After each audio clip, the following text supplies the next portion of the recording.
5학년 2학기 사회 임진왜란 때부터 6.25 전쟁까지의 우리나라 역사 공부했던 것을 복습을 해보도록 하겠습니다. 지난 시간에 13대 명종 임금 때 판옥선이라는 전투를 하기에 아주 적합한 배를 개발을 했다. 그리고 우리나라 남쪽 그 바닷가에 일본이 잦게 침략을 했기 때문에 이런 거에 이제 대응을 하면서 우리나라 수군의 어떤 전투력이 좀 잘 이렇게 훈련이 되고 있었다. 이제 이런 사회적인 어떤 상황에 대해서 공부했던 내용까지 복습을 했는데 바로 이어지는 상황이라고 이제 생각을 하면 됩니다. 우리가 역사는 여러 가지 사건과 상황들이 어느 날 갑자기 등장하는 것이 아니고 계속 이제 인과관계를 가지고 이어지는 거기 때문에 흐름을 잘 이해를 하면은 좀 더 이해하기 쉽고 그리고 우리나라 역사에 대해서 잘못된 부분은 반복을 안 하면 되고 잘 진행이 됐던 부분은 계속 발전을 시켜 나가면 된다고 스스로 생각을 할 수가 있는 공부입니다.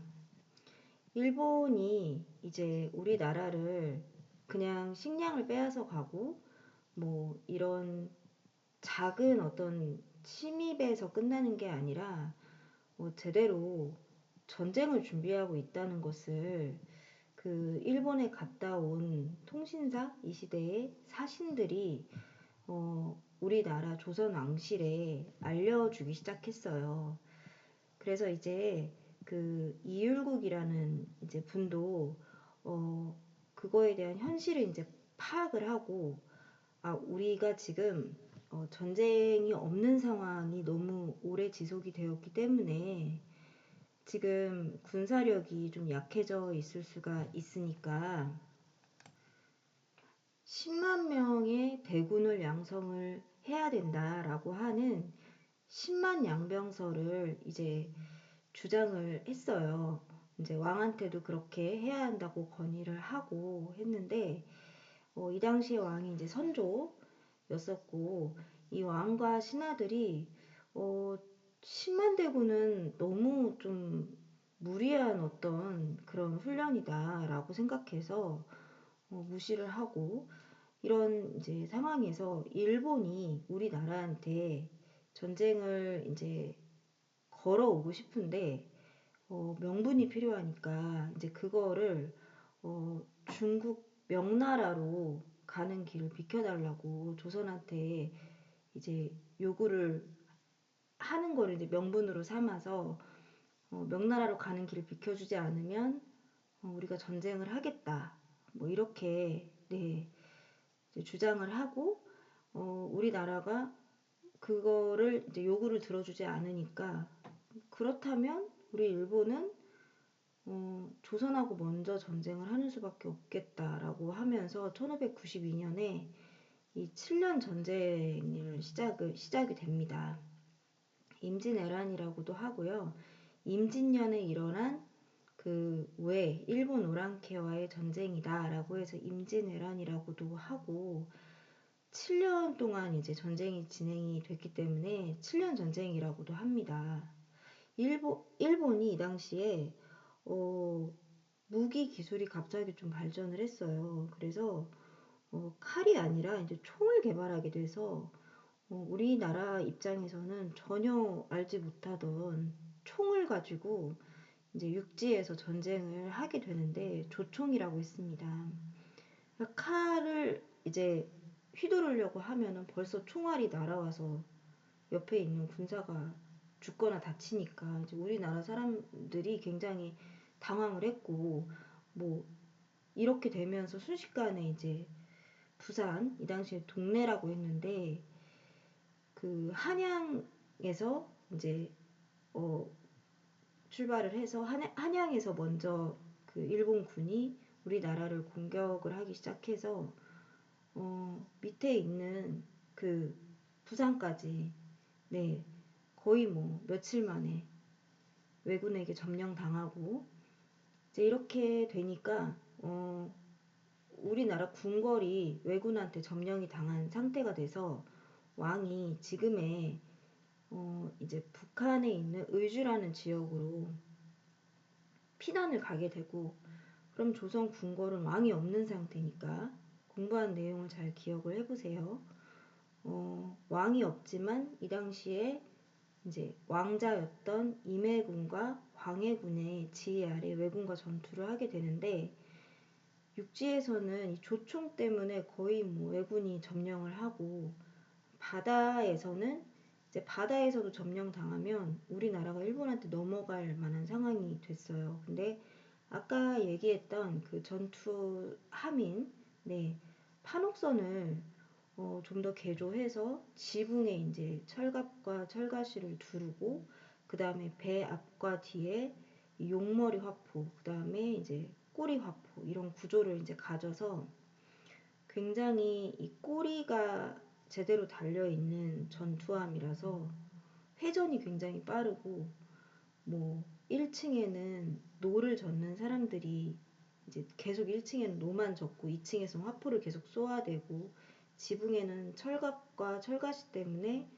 누군가가 이제 일본 군이 공격을 하려고 그쪽으로 넘어오면 철갑에 다 이제 찔려가지고 죽게 되는 굉장히 이제 구조적으로 굉장히 그 전쟁이 효율적인 그 거북선, 네, 귀선이라고도 합니다. 거북 귀자를 써서 거북선을 제작을 했는데 지금 나라가 육지는 조총 때문에 뭐 일본군이 완전히 점령하고 이제 수군까지 넘어가게 되면 이제 바다에서조차 우리나라 그 영해를 다 뺏기게 되는 네, 순간이니까 지금 되게 위험하고 절박한 상황인데 판옥선을 뭔가 개조를 하고 막 이랬다는 그것도 되게 사실은 놀라운 거예요.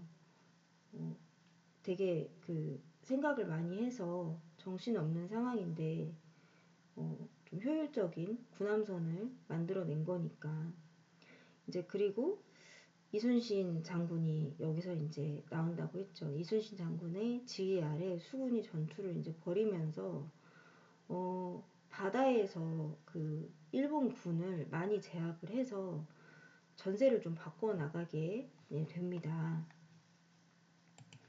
그래서 이 부분의 진행 과정을 우리가 좀 공부를 신경 써서 했었는데 거북선이 일자진으로 이렇게 전쟁을 할 때도 있었고 명량이라는 전투는 7년 전쟁의 거의 마지막에 했던 네, 전쟁입니다.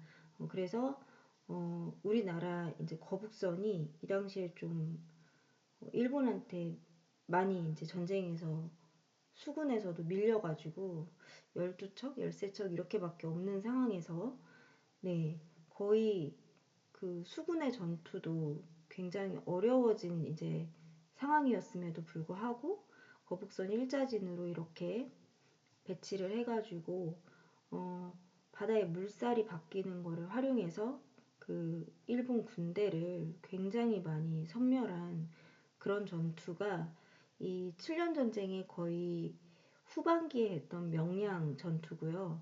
7년 전쟁 임진왜란의 거의 이제 초반, 중반 이럴 때는 거북선이 학의 날개와 같은 네, 이런 학익진 전법 네, 이게 학의 날개 모양으로 이렇게 펼친 거예요. 네, 학익진 전법으로 네, 거북선이 이렇게 많이 자리를 잡고 그 안에 이제 일본군의 배를 이렇게 들어가게 해가지고 이제 가둬놓고 전쟁을 하는 거예요. 일본군의 배를. 네. 그리고 뭐 거북선이 꼬리도 달리고 그 다음에 모양도 굉장히 이렇게 전체적인 모양도 균형 잡히게 디자인이 돼서 바다에서 방향을 틀거나 속도를 내기에 굉장히 좋은 모양이었다고 합니다. 굉장히 빨랐다고 해요. 네. 그래서 좀, 어, 중간에 뭐 밀리기도 하고 다시 올라가기도 했지만, 그래도 수군 전투에서 일본군한테 이제 밀리지 않은 적이 이제 많이 생겼다는, 네, 역사가 있고, 그래서 이순신 장군이 이끄는 거북선 하객진 전법으로 한산도 대첩, 뭐 명량에서도 하객진 전법을 할 때가 있었다고 합니다. 그리고 거의 마지막 전투에 속하는 노량 전투에서, 네, 조선 수군을 이끌고 왜군을 섬멸했다고 하는데, 육지에서도 이제 조총 때문에 너무 막 우왕좌왕 우리나라 군대가 헤매다가 이제 어떻게든 좀 맞서야 되겠다는 생각에 농민 다수, 그 다음에 양반 조금 있고, 뭐 스님까지, 이 당시에 조선시대에도 스님, 뭐 불교가 아예 없어진 건 아니었으니까요. 스님 어, 몇 명으로 이루어진 의병 군사들이 이 육지에서 전쟁에 참여를 했고, 뭐 양반 출신의 그 의병장도 이 당시에 있었다고 해요. 곽재우라는, 네, 양반 출신의 의병장. 옥포라는 지역에서, 네, 옥포라는 지역에서 우리나라 수군이 첫 승리를 이제 했다고 하고, 이 하객진 전법은 좀 굉장히 많이, 네, 이제 연구를 한 전법이라고 할 수 있는데, 이제 거북선이 개발이 돼서 거북선을 가지고, 이제 철갑선이라고 해요. 철갑선이라고도 해요. 거북선을 가지고 우리나라 수군들이 전투를 이제 했는데, 거북선은 만드는데 시간이 좀 걸리니까, 이제 배가 부서지면 다시 수리하고 만들고 이래야 하니까, 때로는 그 원래 모델이었던 판옥선도 이제 같이 전쟁에 썼다고 합니다. 거북선이랑 판옥선이랑 같이. 학이 날개를 펼친 듯이 적을 둘러싸고 공격하는 방법. 네. 진법이라고 하죠. 뭐 이런 좀 우리나라에 정말 그 나라를 뺏기지 않으려고 하는 어, 처절한 노력이 7년 전쟁 동안 있었고, 그 육지에서 있었던 전쟁 중에 하나가 행주산성이라는 곳에서 행주대첩이 좀 벌어졌는데, 행주산성에서 그 백성들 중에서 아녀자 여자분들이 행주치마 가지고 이제 돌을 날라서 백성들과 군인들이 힘을 합쳐가지고 그 육지에서 왜군을 이긴 적이 있었고요. 어, 행주대첩에서 일본이 이제 패배를 해서 육지 전쟁에서도 패배를 하니까 조선하고 명나라의 협상을 요청했는데, 뭐 제대로 얘기가 안 됐겠죠. 명나라도 그렇고 조선도 그렇고 일본이 하는 요구를 들어줄 수 없다고 하니까 일본이 그 조선을 다시 이제 침략을 한 일이 7년 전쟁 중에서 중간 정도에 있었고, 그걸 이제 정유재란이라고 합니다. 뭐 정유재란 이후에 뭐 이렇게 있었던 전쟁이 명량 전투라든지 노량 전투라든지 이런 것들이 있고, 그러니까 7년 중에서 중간 정도에 뭐 일본하고 조선 명나라 이렇게 행주 그 대첩, 행주산성에서 할 때 행주 대첩을 기준으로 해서 협상을 하는 시기도 있었는데, 뭐 이렇게 서로 입장이 달라서 잘 안 되니까 이제 다시 전쟁이 2차전으로 시작이 돼서 7년 동안 좀 길어진 거예요. 이제 전쟁이 마무리가 7년 정도 진행이 되면서 우리나라도 굉장히 지금 손해가 많고, 어쨌든 우리나라에서 전쟁을 한 거니까 일본 입장에서는 뭐 군사력이 많이 좀 손실이 됐다고 하는데, 선조가 궁궐로 다시 이제 돌아왔어요. 왕자들이 전쟁하던 그 궁궐로.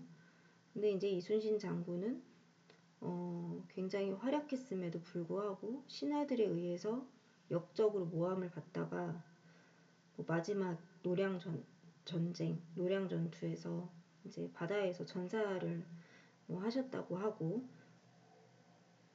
뭐 이런 전쟁 과정이 조선왕조실록에도 자세하게 기록이 돼 있지만, 이순신 장군님이 그 일기를 쓰신 난중일기에도 어, 특히 바다에서의 전투가 어떻게 진행되었었는지에 대해서 자세하게 네, 기록이 돼 있다고 합니다. 그래서 지금 임진왜란 때 이제 쓰여졌던 악기가 뭐 화포도 당연히 육지에서 있었겠고, 그 다음에 폭탄이 그 개발이 됐는데 이걸 비격진천뢰라고 합니다. 여러분 알아두세요. 판옥선은 명종 때부터 계속 있어서 거북선, 귀선으로 좀 이렇게 더 발전해서 제작이 됐다고 하고, 어, 지금 임진왜란이 일어나고 나서 우리나라가 굉장히 지금 손해가 많았어요. 네. 지금 이런 상황에서 그 여진족, 고려 시대 때부터 있었던 그 여진족이 멸하지 않고 없어지지 않고 세력이 이제 키워져가지고 여진족이 한때 굉장히 중국 대륙을 많이 차지하고 있어서 명나라 영토가 굉장히 작아졌던 적이 있다고 합니다. 후금이라는 나라를 세우고 선조 뒤에는 그 전쟁에 실제로 참여했던 둘째 아들 광해군이 이 왕위에 오르게 되는데, 임진왜란 전투에 직접 이제 참여했던 왕자가 그 왕위에 즉위를 하니까 더 이상 우리나라에 그 지금 전쟁이 일어나면 안 된다. 굉장히 손해가 많았다라는 걸 잘 알고 있어서 명나라의 요구도 들어주고 후금의 요구, 여진족의 요구도 적절하게 들어주면서 우리나라에 너무 손해되는 거는 거절을 이제 하는 중립 외교 정책을 펼칩니다. 어쨌든 우리나라에 전쟁이 또 일어나면 안 되니까요. 이제 그리고 광해군이 한 일 중에 하나가 전쟁이 일어나고 나서 세금 제도가 엉망이 돼가지고 뭐 양반들이 백성들의 아주 그 가난한 살림을 거덜낼 정도로 죽은 사람이나 젖먹이 아기한테까지 뭐 다 그 세금 인구로 생각을 해서 무리하게 정말 세금을 이제 매기니까 백성들이 뭐 갈 데가 없고 너무 가난하고 막 이런 상황에서 세금 제도를 개혁을 해서 한 가구당 한 집당 뭐 쌀을 얼마를 벌었다, 쌀을 얼마큼 생산했으면 그 집에서 나온 총 생산에 대한 세금을 내는 대동법을 실시를 네, 하게 됩니다. 그래서 백성들이 정말 무리하게 그 세금을 거치는 경우를 좀 줄이려고 하고, 네, 중립외교 정책 펼치면서 우리나라가 전쟁이 더 이상 안 일어나게 네, 하려고 하는데요. 광해군의 생각에 반대하면서 뭐 명나라를 우선으로 여겨야 한다. 여진족은 오랑캐니까 이제 라고 생각하는 신하 무리들이 광해군의 중립 외교 정책에 굉장히 반대를 하다가 이제 트집을 잡아가지고 반정을 일으켜서 광해군이 정치를 꽤 오랫동안 했음에도 불구하고 신하들에 의해서 좀 퇴위를 당합니다. 네, 그래서 왕 이름이 뭐 무슨 종이 아닌 무슨 군으로 이제 남았어요.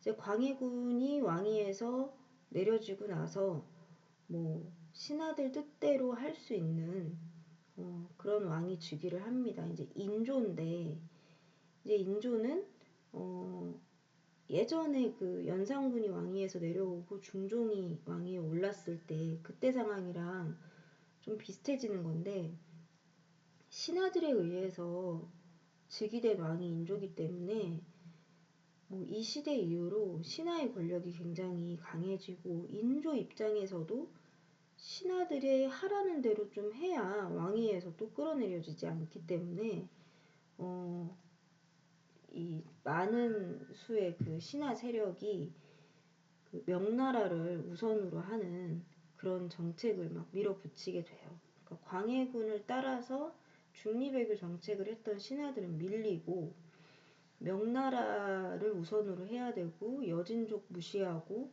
뭐 이런 이제 신하들에 의해서 정치가 운영이 되는데 이제 여진족이 그렇게 우습게 볼 상대가 절대 아니었고 뭐 되게 세력을 확장을 시키거든요. 이제 후금이라는 나라를 세우고 나서 뭐 특히 거의 중국 대륙을 거의 차지를 하고 이제 그래서 어, 조선은 인조가 즉위하고 나서는 굉장히 여진족을 무시를 했다고 해요. 명나라를 우선으로 여기고 이제 그러니까 여진족이 침략을 했겠죠, 당연히. 그 많은 군사력을 가지고 어, 오랜 세월 동안 계속 살아남았으니까 여진족의 전투력도 어마어마했을 것이고 이제 그걸 정묘호란이라고 하는데 정묘호란에서 여진족이 처음에는 좀 후금이 후퇴를 합니다. 군사력을 손실하지 않기 위해서 그리고 조선과 이제 형제 관계를 후금이 일방적으로 맺어버려요. 우린 형제할 생각이 없는데 후금이 갑자기 형아우 관계를 맺자 하면서 정묘호란을 마무리를 짓습니다. 이제 그리고 나서 여진족이 우리나라랑 싸우는 게 아니라 명나라를 먼저 멸망을 시켜요. 명나라를 먼저 멸망을 시켜야 이제 우리나라를 정복할 수 있는 기반이 마련이 된다고 이제 생각을 해가지고 명나라를 멸망시키고 명나라 땅을 다 차지한 다음에 나라 이름을 청나라로 네, 바꾸고 중국 대륙을 거의 이제 차지를 하게 돼요. 이게 지금 인조 시절의 얘기입니다. 근데 우리나라에서는 계속 이제 명나라가 멸망을 했음에도 불구하고 여진족 출신의 그런 후금이라는 나라에 대해서 굉장히 막 무식하다고 무시를 해요. 오랑캐라고 하고 상황 판단을 지금 못한 거예요. 우리나라에서. 이제 그렇게 되니까 이 여진족이 명나라 땅까지 차지한 상태에서 청나라로 이름 바꾸고 우리나라를 이제 막강한 군사력을 가지고 침입을 해오는 겁니다. 명나라 없어졌으니까 이제 조선을 집중적으로 공격을 할 수 있게 됩니다. 이 청나라는 이 당시가 지금 뭐 1636년 이때 병자호란이 이제 발발을 했거든요. 뭐 그런데 1912년까지 이 여진족의 청나라가 중국 땅을 차지하고 서양의 문물을 나중에 받아들여가지고 중국 조선하고 일본한테 오히려 근대화의 영향을 주기도 합니다. 청나라가 굉장히 오랫동안 나라를 차지하고 있었어요. 중국 대륙을.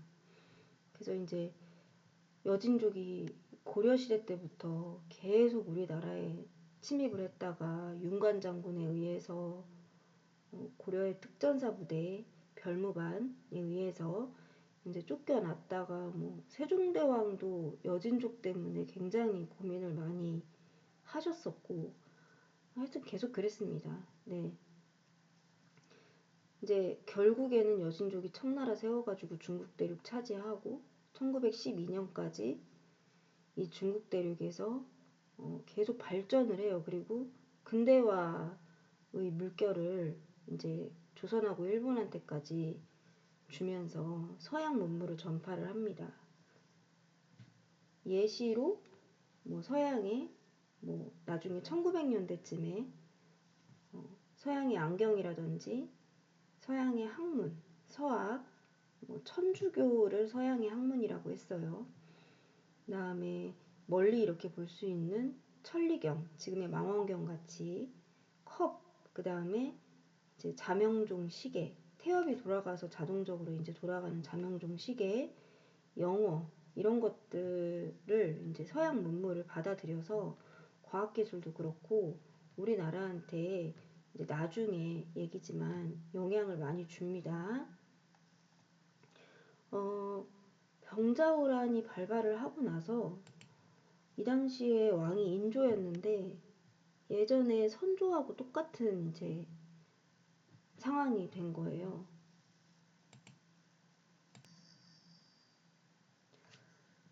그래서 인조왕은 신하들이랑 같이 이 청나라 군대를 피해서 남한산성을 피신을 하고 이제 조선 군사는 궁궐은 비었습니다. 그리고 조선 군사는 남한산성 중심으로 전투를 하다가 청나라한테 완전 패배를 해요. 지금 임진왜란 일어난 지 얼마 안 됐고 여진족의 전투력이 굉장히 강했고 우리나라가 국력이 굉장히 약해져 있었습니다. 남한산성 안에서도 신하들 간에 굉장히 논쟁이 좀 많이 있었다고 해요. 남한산성에 지금 갇힌 상황인데 나가서 청나라한테 항복을 해야 되냐 말아야 되냐 이제 이런 거에 대해서 청나라한테 항복을 하고 빨리 전쟁을 마무리하는 게 낫다. 뭐 이렇게 얘기하는 측도 있었고 끝까지 버티자. 뭐 이런 주장을 하는 신하도 있었다고 합니다. 계속 버티는 거는 무리가 있었기 때문에 결국에 그 인조하고 신하들이 남한산성 밖으로 나왔고 청나라 황제 앞에서 이제 머리를 박았다는 기록이 있다고 하는데 뭐 조선의 항복을 받은 청나라 황제가 자신의 업적을 기록해서 비석을 세워가지고 서울특별시 송파구에 삼전도비를 지금 세워서 지금도 그 삼전도비가 남아있다고 하네요. 네. 뿐만 아니라 청나라가 이제 형제 관계가 아니라 조선하고 임금과 신하 관계를 이제 맺어서 조선이 신하고 청나라가 임금이다. 그러니까 조선은 청나라를 섬겨야 된다. 뭐 이렇게 일방적으로 주장을 하고 결론을 짓고 그렇게 돌아갑니다. 그래서 이때 한동안에 조선에서 청나라에다가 무슨 진귀한 귀한 물건도 많이 바치고 뭐 곡식도 갖다가 많이 바치고 뭐 이렇게 했었어요. 우리나라가 지금 굉장히 어려워진 상황이 된 거예요. 중리배교 정책을 펼치던 광해군이 신하들에 의해서 그 쫓겨나고 나서 인조가 즉위하고 나서 뭐 이런 상황이 생긴 겁니다. 여진족은 세력을 키워서 명나라를 멸망시키더니 청나라로 나라 이름을 세워가지고 이제 후금에서 청나라로 바꿔가지고 우리나라를 1636년에 제대로 이제 쳐들어왔고, 네. 이 우리나라가 한동안 청나라한테 뭐 이렇게 갔다가 바치고 할 때 조선 왕자도 포로로 많이 이제 끌려갔고 백성들도 포로로 많이 끌려갔다고 하는데 이 청나라의 포로로 오랫동안 가 있던 왕자 중에서 한 명이 네, 어느 정도 나이가 되니까 다시 조선으로 돌아와서 왕으로 즉위를 하게 됩니다. 이제 이분이 효종이세요. 효종. 네.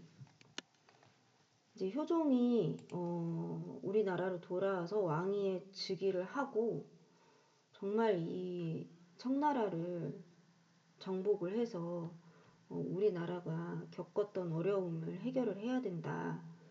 이제 이거를 이제 효종이 굉장히 생각이 강했다고 합니다.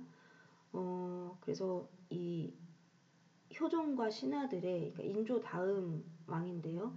효종하고 이제 효종을 따르는 신하들이 청나라를 정복하자라고 하는 북벌론, 북쪽을 정벌하자라고 하는 북벌론을 펼쳤는데 뜻은 굉장히 좋았는데 이제 조선이 지금 임진왜란, 병자호란 막 이렇게 겪고 나서 너무 지금 상황이 안 좋으니까 실현을 할 수가 없는 상태고 백성들은 지금 양반들한테 세금 뜯기는 것도 힘든데, 물론 광해군이 대동법 이제 실행해서 좀 나아졌다고는 하나, 어, 지금 전쟁을 계속 겪다 보니까 뭐 인구 수도 너무 많이 줄었고, 전쟁이 나면 일단 상민 계층에 해당하는 그 농민이나 상인들이 비상시에 군대로 다 소집이 돼서 네, 전쟁에 지금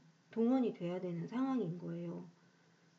그런데 지금 병자호란때 너무 이제 청나라한테 심하게 우리가 어, 당했으니까 인구 수도 많이 줄고 불안하고 뭐 이런 이제 상황이어서 이 청나라를 정복하자는 북벌로는 제대로 실현이 되기가 당연히 어려웠고, 청나라가 나중엔 서양의 문물을 받아들이지만 이 당시에 뭐 1700년대, 1600년대 이제 이럴 때는 담배나 고추 같은 작물을 이제 농사를 짓기 시작을 합니다. 그래서 담배나 고추를 이제 청나라에서 농사 짓는 것을 우리나라에서 수입을 이제 해서 어쨌든 교류를 하고 있었으니까 네, 농민 중에서 이제 담배나 고추라는 농사를 청나라에서 들여온 거를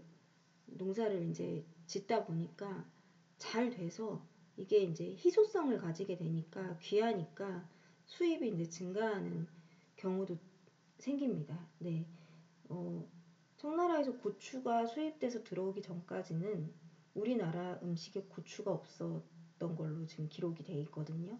김치도 고추 없이 그냥 소금에 절여서 그렇게 먹었고, 간장하고 소금하고 뭐 이 정도로 간을 해서 먹었다고 합니다. 그리고 담배도 물론 없었고, 네. 그리고 이제 청나라에서 좀 쌀을 많이 생산할 수 있는 새로운 농사법이 들어오기도 하는데, 이게 이제 모내기법이라고, 원래는 뼈 씨앗을 하나하나 심어서 키워서 쌀을 걷어들였는데, 뼈 씨앗이 아니라 이제 뼈가 아니라 벼요. 벼 씨앗이 아니고 벼를 좀 키워서 약간 새싹처럼 모를 만들어서 이제 어느 정도 키워진 모를 이제 모판에서 모를 키워서 이게 어느 정도 안 죽고 잘 자라는 벼가 되겠다라고 이제 생각이 되면 그 모를 논에다가 옮겨서 심는 거예요. 그러면 씨앗을 뿌릴 때는 씨앗이 제대로 싹이 안 틔워지는 것도 있었고 하는데, 어느 정도 모를 키워서 그거를 이제 옮겨서 심으니까 잘 자라서 벼가 돼서 쌀이 생산이 많이 될 수 있게 된 겁니다.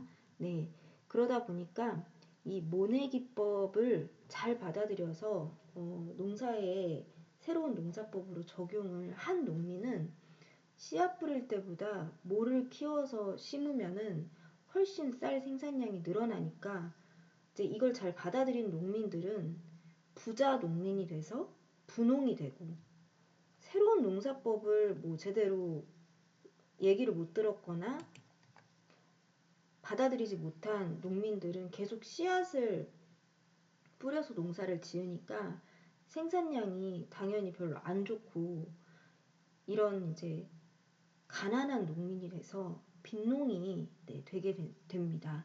그래서 모내기법을 받아들인 농민과 못 받아들인 농민 사이에 부자 농민과 분농과 가난한 농민, 빈농이 이제 되는데, 부자 농민들이 나중에 돈을 더 벌고 돈을 벌고, 가난한 농민들을 노비처럼 부리기도 하고 농민 사이에 이렇게 되면서 이해를 잘 해야 된다고 했죠. 뭐 부자 농민들이 가난한 농민들을 같은 농민끼리 노비처럼 부리기도 하고 막 못살게 굴고 돈을 더 벌고 막 이렇게 하면서 나중엔 이 부자 농민이 양반 신분을 돈으로 주고 사는 일도 생기게 돼서 신분 질서가 완전히 그냥 깨지는 상황이 된다고 했죠. 농, 농민들은 지금 이런데, 양반들 같은 경우에는 인조 때부터 왕권이 악화되다 보니까 신하의 권력이 좀 비정상적으로 강해지는 일도 종종 일어나서 나라의 어떤 땅을 공짜로 이제 편법을 써서 막 가지거나 가난한 농민들을 더 괴롭히거나 세금 제도가 대동법이 잘 자리를 잡혔으면 좋은데 좀 안 지켜지는 부분도 있어서 뭐 세금을 너무 백성들의 세금을 뜯는다든지 뭐 이런 이제 양반들이 많아지게 돼요. 어떤 양반들은 되게 가난해지고 권력에서 밀려나서 어떤 양반들은 그 권력에서 주도권을 잡으면 비정상적으로 재산을 늘리게 되고 양반들 사이에도 이런 차이가 좀 생기게 됩니다. 뭐이 얘기를 왜 했었죠? 네. 영정조 시대도 우리가 공부를 할 텐데요. 나중에 영정조 시대를 지나고 나서 세도정치라는 게 나옵니다. 이 세도정치는 말 그대로 신하들의 권력이 너무 세진 경우가 있어서 정말 밀려난 양반들은 가난하게 사는데 권력을 잡은 이제 양반들은 거의 왕보다 더 막 그 세력이 강해지고 세금 제도도 엉망으로 만들고 나라 경제도 엉망으로 만들고 이제 이런 상황이 생깁니다. 그래서 이런 몇몇 양반 세력에 의해서 휘둘리는 나라 전체가 휘둘리는 상황을 세도 정치라고 해요. 절대 좋은 현상 아닙니다. 이거는 지금 영조가 네 이제 이렇게 되면서 효종 이후에 현종, 숙종, 경종 이렇게 되는데 네 숙종의 이제 몇 번째 부인 밑에서 이제 태어난 왕자가 네 왕이 되는데 이 사람이 이제 영조가 됩니다. 경종이 급하게 그냥 갑자기 돌아가신 후에 이제 숙종의 아들 중에 한 명이 즉위를 하게 되는데 네, 영조죠. 이 당시에는 아까 얘기했다시피 어땠다고 했죠? 양반들이 안 그런 양반도 있겠지만 이런 양반들이 이제 많아지니까 그리고 영조가 왕위에 오른 것을 못마땅해하는 신하들이 또 많으니까 영조가 왕권을 좀 강화하기 위해서 노력을 많이 했는데 일단은 당파 싸움 때문에 세도 정치가 생겨서 나라가 엉망이다라고 하는 생각이 강했기 때문에 당파에 상관없이 신하로 등용하는 탕평책을 이제 썼고요. 그 다음에 술을 마시면서 일을 하지 않는 양반이나 마찬가지로 술을 마시면서 일을 하지 않는 농민들을 경계하는 의미에서 술을 만들어도 죄를 묻고 술을 마셔도 최대 사형시킬 수 있는 금주령을 내리게 되고 그래서 이제 일을 좀 장려를 하는 거예요. 나라의 경제를 살려야 하니까. 이렇게 있는 것도 안 되고 이렇게 있는 것도 안 되고 김홍도라는 분이 풍속화 화가셨는데 술에 취한 이런 선비를 이렇게 묘사를 해서 그림으로 남겨놓으셨거든요. 이렇게 있으면 영조시대 때는 안 되는 거예요. 최대 사형을 당할 수가 있고 술을 만드는 주막도 영업 안 됩니다. 밥만 팔아야 돼요. 네. 그 다음에 양반들의 아녀자들, 부인들이 머리에 그 권력을 상징하는 가채를 크게 만들수록 권력이 강하게 보이는 그런 또 문화가 잘못 만들어졌어서 목이 부러져 죽는 일도 있을 정도로 과시 문화가 굉장히 이제 심했다고 합니다. 그래서 영조가 양반 여자들의 사치를 막기 위해 나라 경제를 좀 살리기 위해서 가채를 하면 벌에 처하겠다.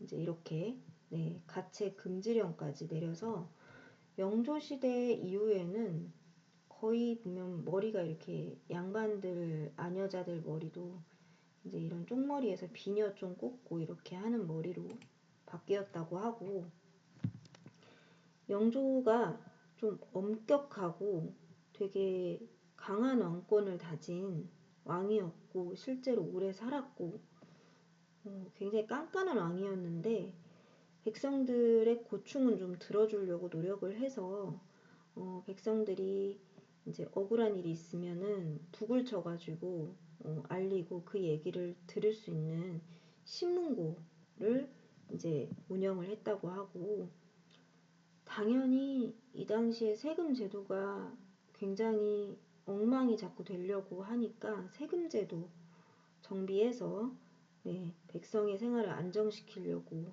했고, 서울에 청계천이라는 그 하천이 흐르는데요. 이 바닥을 좀 정비해서 홍수에 좀 대비할 수 있도록 했다고 합니다. 홍수가 나면 뭐 우리나라 양반이고 국민이고 다 곤란해지니까 이렇게 영조가 이제 백성들의 생활에 신경을 쓰면서 종종 암행도 나가서 어떻게 살고 있나 백성들이 둘러보기도 했다고 하는데, 왕으로서는 굉장히 한 일도 많고 나라 경제도 많이 안정을 시켰어요. 근데 이제 아들에 대해서 좀 안 좋은 일이 있었죠. 41세 이제 아들을 죽은 아들 이제 다음에 아들을 낳아서 잘 이제 키웠어야 되는데, 이 세자가 신하들의 모함도 받고 그 다음에 아버지의 그 엄격한 지도를 좀 이제 못 견뎌 하고 굉장히 이런 상황이 겹치면서 왕권이 약화되는 게 정말로 이제 두려웠던 거니까, 영조는 이 세자가 있으면 왕권이 약해지고 신하들이 좀 모함이 심해져서 왕을 향한 도전이 될 수도 있겠다 싶어서 아들을 그 쌀로 놓는 상자 뒤주에 가둬서 이제 죽이고, 이 당시에 왕세손 이 세자의 아들이 11살 때 이 세자가 뒤주에 갇혀서 죽는 일이 생깁니다. 그리고 왕세손이 자라서 왕위에 무사히 오르는데요.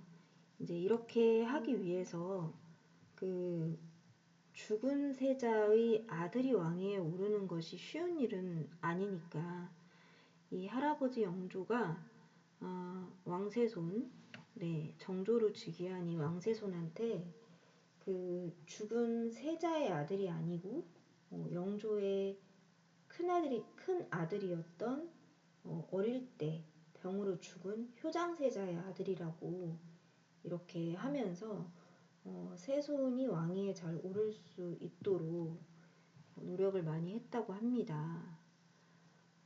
정조도 왕위에 올랐을 때 아버지의 일을 알고 있고 하니까 왕권이 약화가 되면 왕이 죽음을 당할 수도 있다 이렇게 생각을 해서 굉장히 그 왕권 강화에 정조가 노력을 많이 했어요.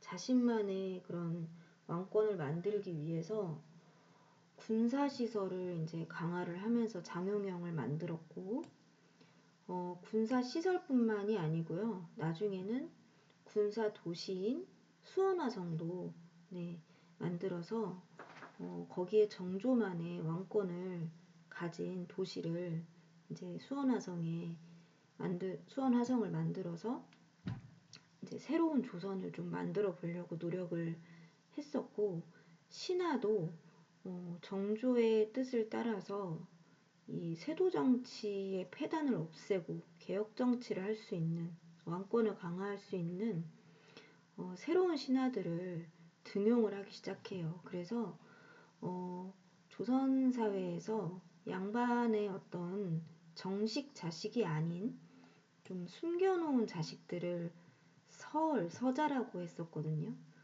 근데 이 서자들 중에서 굉장히 똑똑한 사람들 정조가 신하로 등용하고, 몰락한 양반들 중에서도 똑똑한 양반들.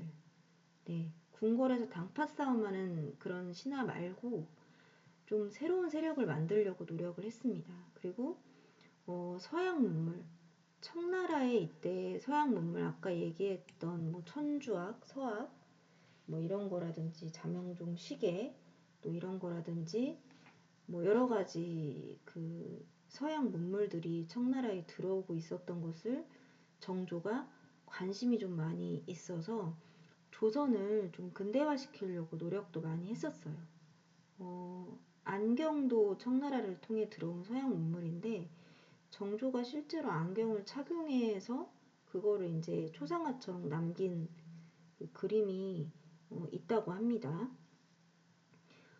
이렇게 정조가 군사력을 기르고 신하도 직접 뽑고 이러면서 자신만의 왕권을 이제 만들면서 또 한 일이 학문 연구기관도 뭔가 그 신하들이 모여서 당파 싸움하는 장소가 자꾸 되는 것 같으니까 집현전 대신에 이제 도서관 역할을 하기도 하고 그 다음에 학문 연구도 하는 규장각을 만들어서 그 규장각이라는 연구하는 시설에서 이제 정조가 가진 정치 이념을 실현할 수 있는 신하들하고 같이 실학을 연구를 하게 됩니다. 실용적인 학문, 유학 대신에 실학을 연구하고 물론 정조는 유교 정치에 그런 관한 책도 많이 읽고 유학을 잘 알고는 있었으나 지금 저렇게 당파 싸움을 틈만 나면 하려고 하고 나라가 약간 기울어졌다고 생각을 하니까 새로운 조선을 만들려고 실용적인 학문, 실학을 이제 규장각에서 연구를 신하들이랑 하는데 여기서 같이 연구를 했던 그 똑똑한 서울 출신, 그 다음에 뭐 몰락한 양반 중에 똑똑한 양반, 이런 이제 정조 편에 섰던 실학 연구하던 사람들을 실학자라고 하고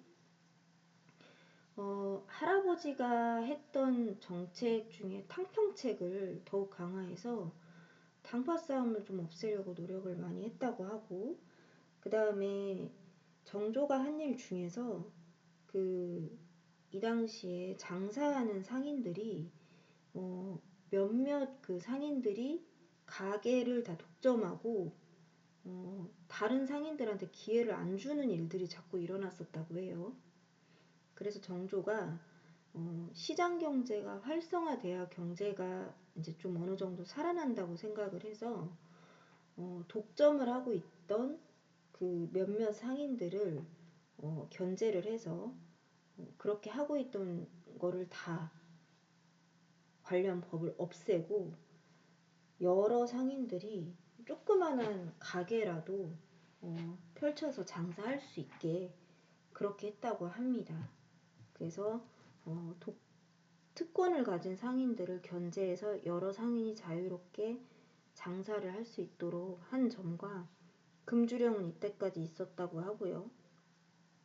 그 다음에 노비에 대한 차별을 줄이고 도망간 노비를 이제 찾아내서 이 당시에 노비가 도망가면 잡으면 정말 죽이기까지 했던 문화라서 이 도망간 노비를 그렇게 죽이면 뭐 일할 사람이 없다라고 이제 판단이 돼서 그렇게 가혹하게 처벌하는 것은 하지 마라라고 금지를 했다고 합니다. 네, 도망가는 노비를 이제 찾는 사람을 추노꾼이라고 하는데 추노꾼들이 굉장히 잔인하게 도망간 노비를 막 해쳤대요. 근데 그런 걸 좀 없애려고 노력도 했다고 합니다. 많은 일을 하셨어요. 네.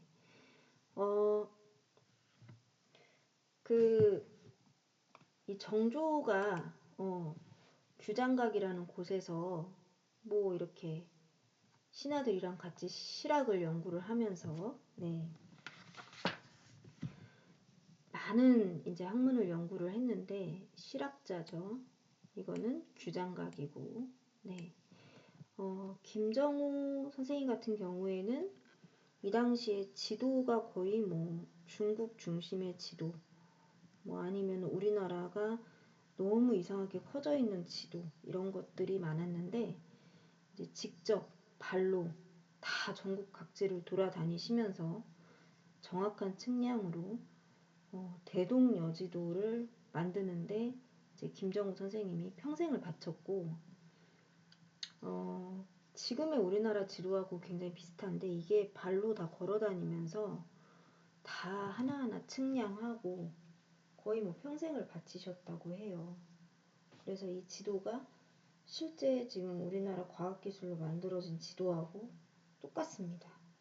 네, 굉장히 많은 그 목판으로 조각조각을 새겨가지고 조립을 해가지고 이렇게 합치면은 우리나라 지도가 될 수 있도록 이렇게 만드셨다고 하고요. 네, 대단한 그 실제 지리학자신 거예요. 네, 이 시대에 정확한 지도를 만드셨고 그 다음에 뭐 여기 보면 정약용 선생님 같은 경우에는 거중기, 뭐 농로 이런 거 제작하셔서 수원화성이라는 군사 도시를 만드는데 굉장히 도움을 많이 주었던 그런 과학자이자 관리이고 토지 제도에 대해서도 관심이 좀 많이 있어서 네, 토지 제도를 개혁을 해서 백성들이 좀 일하는 만큼 충분히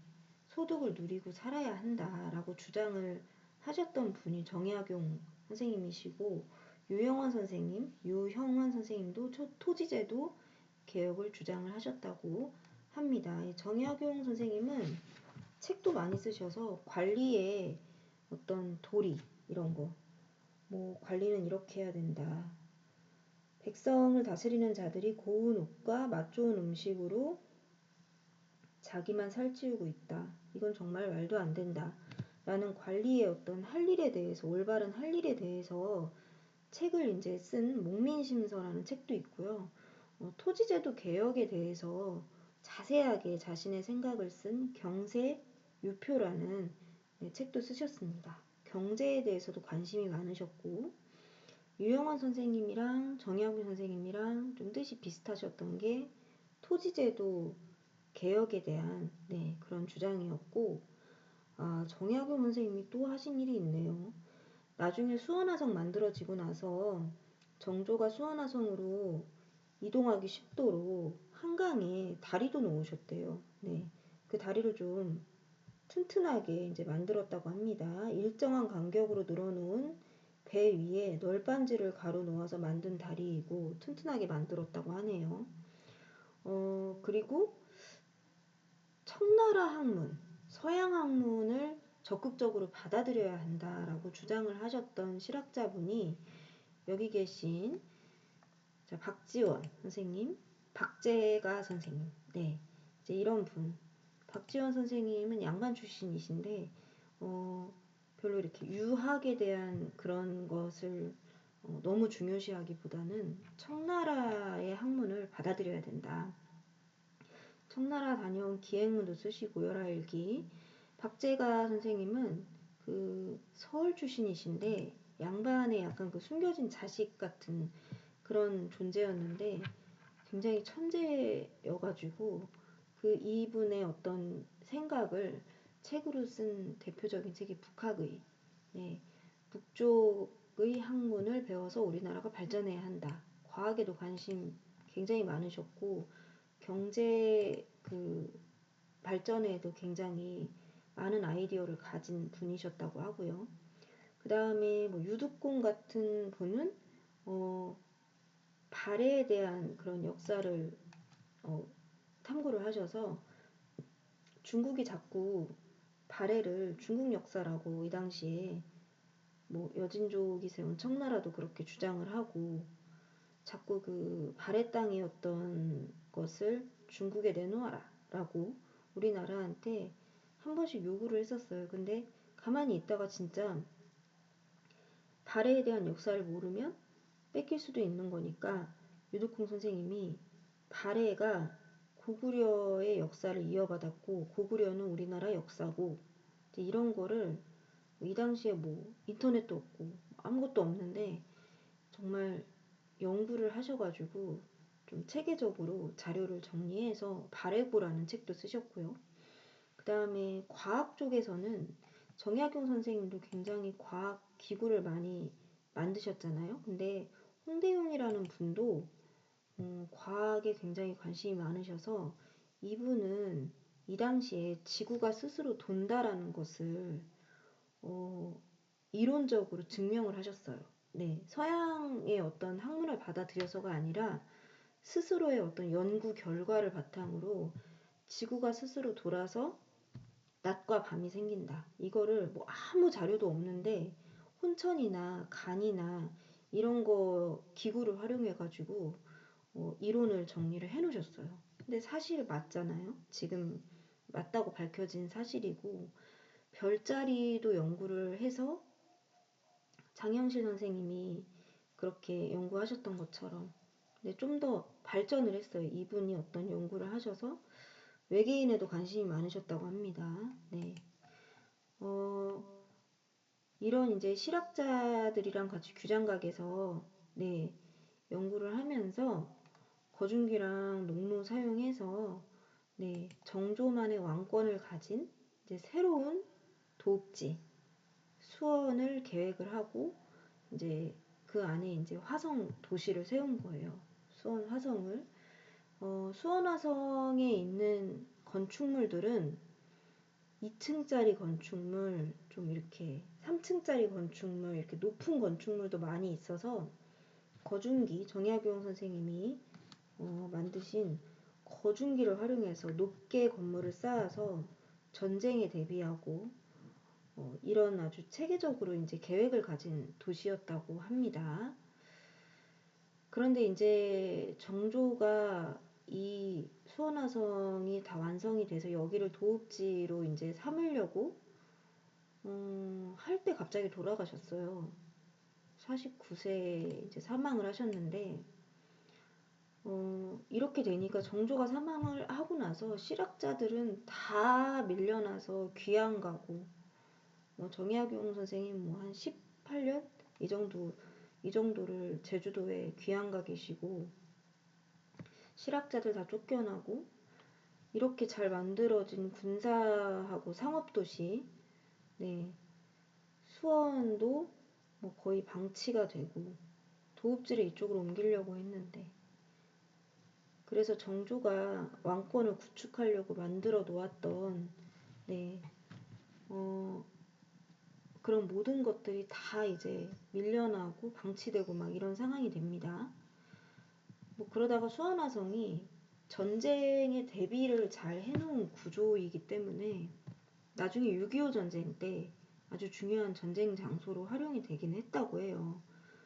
정조께서 의도한 바는 전혀 아니셨던 것 같고 6.25 전쟁 같은 거는 아까 얘기한 그 정약용 선생님이 관리의 그런 도리, 그다음에 경제발전, 토지제도 개혁 이런 거에 대해서 정약용 선생님이 쓰셨다고 한 목민심서, 경세유표 이런 책들은 사실 그 관리를 한참 하실 때 쓰신 책이 아니고 이제 정조가 49세에 갑자기 돌아가시고 실학자들이 다 쫓겨나고 귀양 가면서 정약용 선생님도 제주도로 귀양가 계셨을 때 그때 이제 쓰신 책이라고 합니다. 네. 이제 그 책을 후손들이 잘 읽으면서 정치에 좀 바르게 참고를 하려고 했던 관리들도 있었을 것이고 그렇지 않았던 관리들도 있었을 것입니다. 정조가 자신만의 왕권을 굉장히 확실하게 세우려고 했던 거는 확실히 여러 자료를 보면 알 수가 있어요. 네. 이 당시에 청나라에서 근대 문물도 많이 들어왔고 안경이나 천주학, 서학 이런 것도 들어왔고 뭐 자명종 시계, 천리경 이런 것도 들어왔는데 이 천주학의 기본 정신이 서양에서 들어온 학문이라서 서학이라고도 했고 천주학이라고도 했는데 기본 정신이 인간은 평등하다. 양반이고 뭐 낮은 신분이고 다 평등하다. 이런 게 천주학의 서학의 어떤 정신인데, 이것 때문에 농민들이 힘들게 이제 사는 농민들 입장에서는 천주학에 많이 의존을 하게 됩니다. 정약용 선생님 같은 경우에도 천주학에 관심이 좀 많으셨다고 하는데, 우리나라에서 이런 천주학의 그 평등 사상을 그대로 받고 대신에 우리나라 고유의 정서를 좀 입혀서 동학을 사람들이 좀 만들어내게 돼요. 그래서 만인은 평등하고 그거를 인내천 사상이라고 하는데, 모든 사람이 평등하고 그 다음에 우리나라 고유의 정서를 잘 이제 정리를 해가지고 고유의 종교인, 우리나라에만 있는 고유의 종교인 동학을 만들어내는데, 이 동학 얘기를 왜 하냐면 나중에 농민들이 이제 동학에 많이 심리적인 의지를 하게 되면서 나라가 어려울 때 동학 농민운동도 일어나고 이제 이게 의병으로까지 이제 발전을 하게 되고, 임진왜란 시기에도 의병은 있었고 나라가 위기일 때마다 의병이 일어났지만 동학을 중심으로 농민들이 뭉친 그런 동학 농민운동은 제대로 이제 된 의병을 만들어내서 일제강점기 때 뭐 광복군이나 네, 이런 우리나라를 지키기 위해서 네, 노력을 했던 독립운동에도 많은 중요한 역할을 한 네, 그런 군대 조직으로 발전을 하게 됩니다.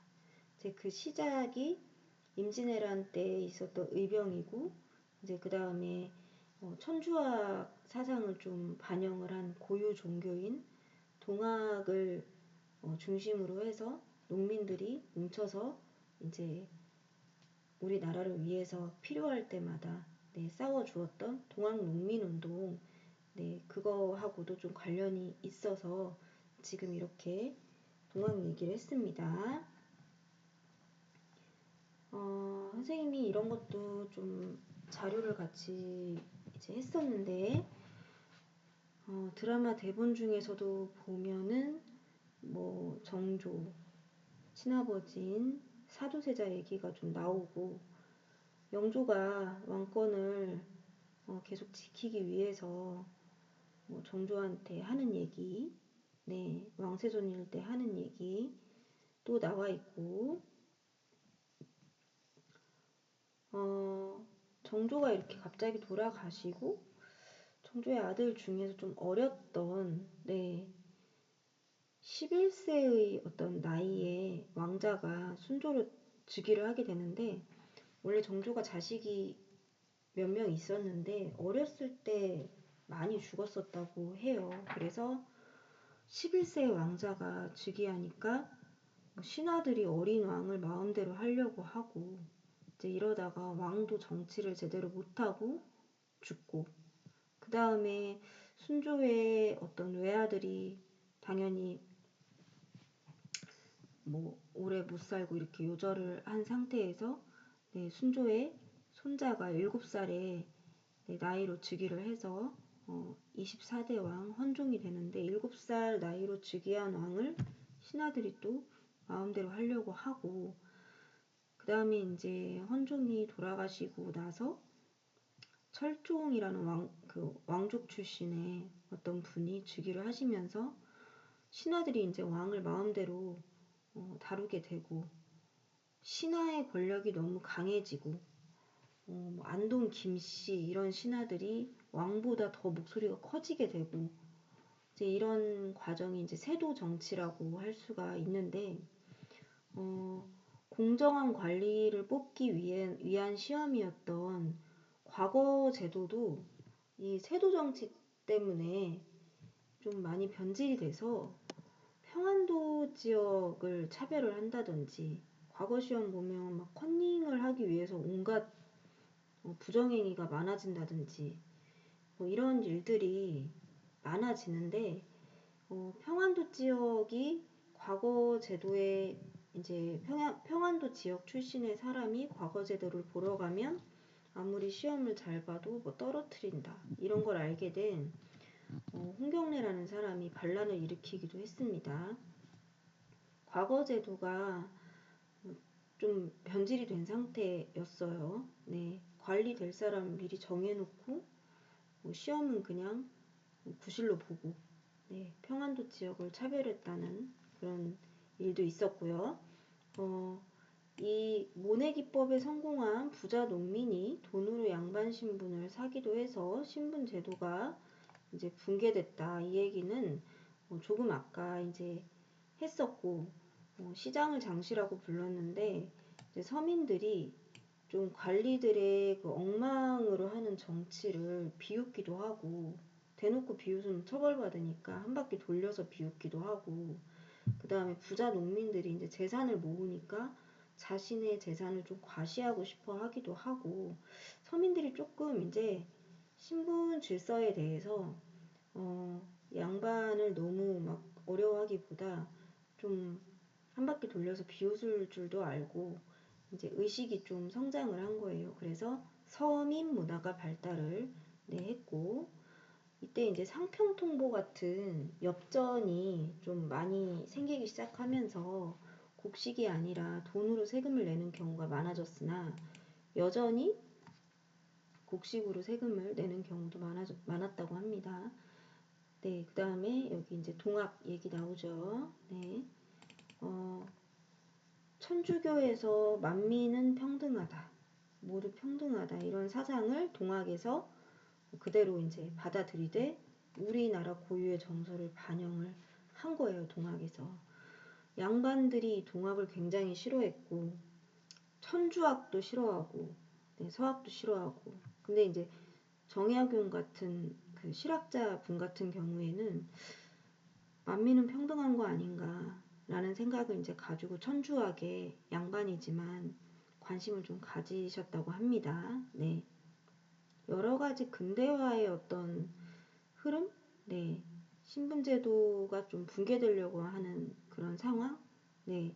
그게 알게 모르게 이렇게 천천히 진행이 되어 있고 있었던 거고, 서민들 중에서, 그러니까 농민이나 상인들 중에서 재산이 많은 그런 사람들과 부자, 뭐, 농민, 상인, 양반 이런 사람들이 이제 집안에 장식품으로 또는 물건으로 들여놓았던 서민문화 발달 양반들한테도 적용이 되고요. 네, 그러면서 이제 발달했던 문화 조선 후기에 물품들은 뭐 우리가 실제로 한번 모형으로 만들어봤던 청아백자, 그 고려는 고려청자가 있었죠.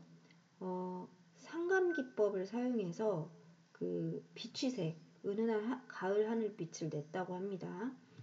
고려는 그런 상감기법을 가진 상감청자, 고려청자가 있었고, 이제 조선에서는 뭐 분청사기나 뭐 아니면 백자 이런 것들이 있었는데, 분청사기는 색깔이 조금 이제 있는 도자기고, 백자는 하얀 도자기인데, 여기에 파란색으로 이제 여러 가지 무늬를 넣은 게 청아백자고, 나전칠기도 고려시대 때부터 그 교류 물품이었었잖아요. 고려시대 때는 송나라에 그 중국 송나라에 이제 수출을 했던 물품이 나전칠기였는데 계속 기술이 발전을 해서 조선시대 때도 굉장히 비싼 값에 이제 팔렸었다고 합니다. 온나무 액으로 까맣게 칠하고 그 까만 바탕에다가 조개 껍데기나 뭐 이런 것들 반짝반짝 빛나는 뭐 진주 이런 것들을 잘게 부숴가지고 그거를 이제 풀을 섞어서 그 까만 바탕에다가 하나하나 조각을 이제 붙여넣어서 반짝반짝하게 예쁘게 만드는 그런 그런 이제 장식을 가진 물건을 나전칠기라고 하고 김홍도, 신윤복, 김득신, 신사임당이라는 여성 그 화가분 그분도 포함이 좀 되는데 풍속화가 조선 후기에 굉장히 많이 이제 그려지고 만들어지고, 네, 작가 이름이 이 풍속화에는 딱 새겨져 있어요. 도장이든 뭐든 해서 사진의 기능을 했던, 사진기가 없잖아요. 이 시대에는 아직. 그러니까 사진처럼 그리는 거예요. 꽃이나 뭐 식물이나 이런 것을 먹으로 그리는 게 아니고 씨름을 하는 광경, 여자들이 뭘 하고 스님들이 뭘 하고 이런 거를 사진이 없던 시대에 정말 사진같이 인물 표정같이 그리는 그런 거를 이제 풍속화라고 하는데, 신사임당 같은 경우에는 식물을 그리긴 했지만 초충도가 나는 그림이 있거든요. 식물 옆에 뭐 벌레를 그린다든지 실감나게 이제 그렸다고 합니다. 김홍도라는 분은 아까 영조가 이제 금주령을 내렸다고 했는데, 이 당시에 이렇게 술에 거나하게 취하신 선비들 이 표정까지 이렇게 잘 살려서 풍속화를 그리신 분이고요.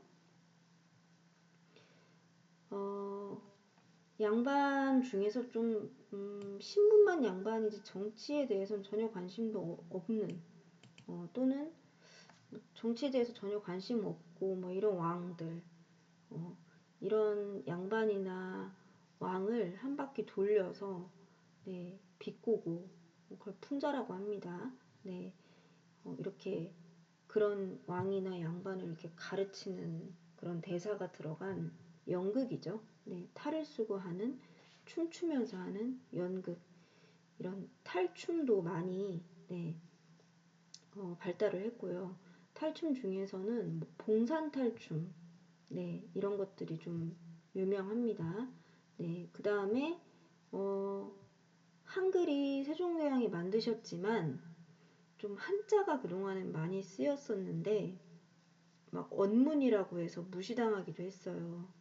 언문은 좀 멍청한 말이라는 뜻입니다. 그래서 한글이 좀 제대로 쓰여지지 않을 때도 있었는데, 조선 후기에 서민들이 한글을 쉽게 이제 배울 수 있으니까 이 한글로 책을 쓰기 시작해요.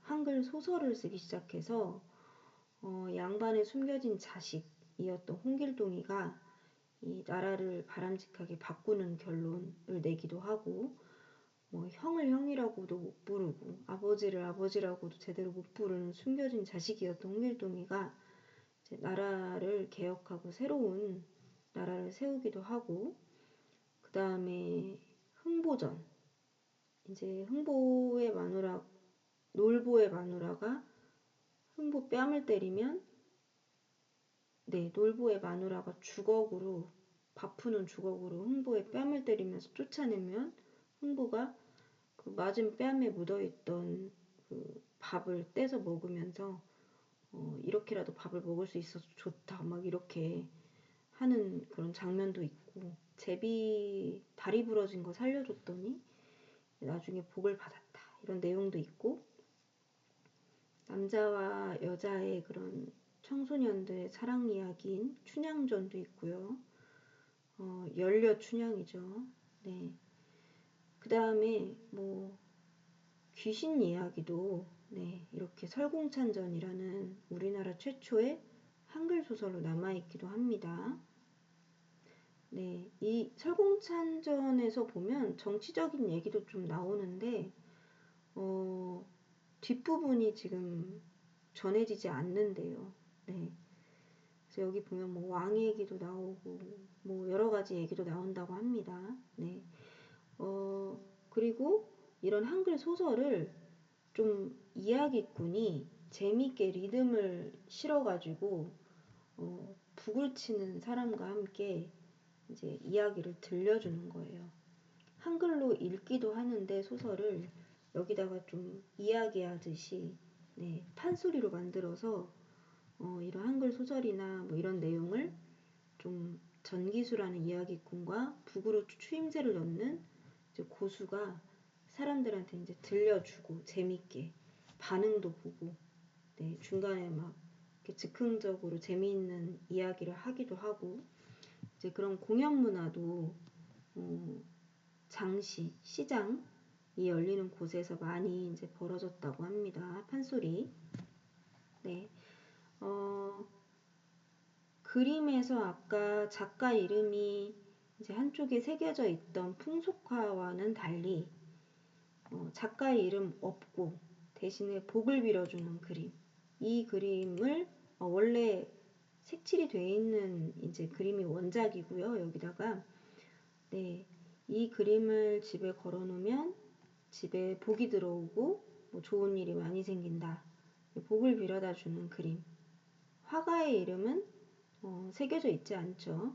이런 것을 민화라고 합니다. 민화. 그래서 이 그림은 돈을 주고 사고 팔려서 화려하게 이제 색칠이 된 상태로 돈을 주고 사고 팔려서 집에 걸어놓고 좀 더 돈을 많이 벌 수 있게, 좀 더 가족에 좋은 일이 생길 수 있게 이렇게 빌어주는 어떤 그런 도구로 사용을 했다고 합니다. 민화예요.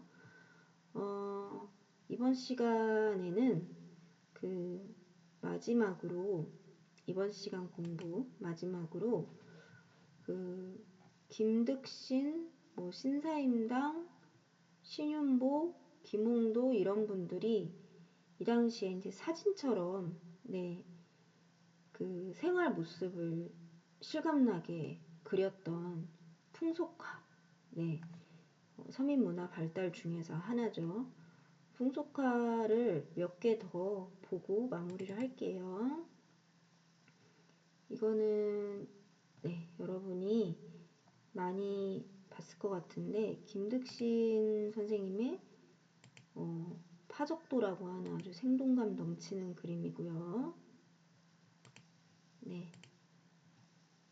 그 다음에 이거는 김홍도 선생님이 이제 그리신 우리나라 전통 고누놀이. 날이 덥나 봅니다. 농민들이 이제 옷을 좀 가볍게 입고 있죠. 농민들인 걸 알 수가 있잖아요. 이런 볏짚단 같은 거 보면. 사진 역할을 했어요. 여기 이렇게 도장 있죠. 네. 이거는 이제 김홍도 선생님의 그 도장이라고 볼 수가 있고요. 여기 이렇게 써져 있는 경우도 있어요. 네. 집에서 이런 일도 하고, 농사도 짓네요. 네.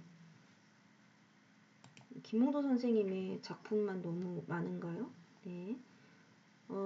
신사임당 같은 분은, 이렇게 식물을 그리긴 하는데 색칠을 정성껏 해가지고 들쥐도 이렇게 실감나게 그리고 들쥐가 이렇게 파먹은 거예요. 보기 좋으라고 그린 그림이라기보다는 사실적인 묘사를 한 풍속화라고 할 수가 있고요. 그 다음에 뭐 여기 보면 모자 쓴 여인, 네. 그 다음에 이거는 신윤복의 가장 유명한 작품이죠. 네. 그 다음에 뭐 미인도.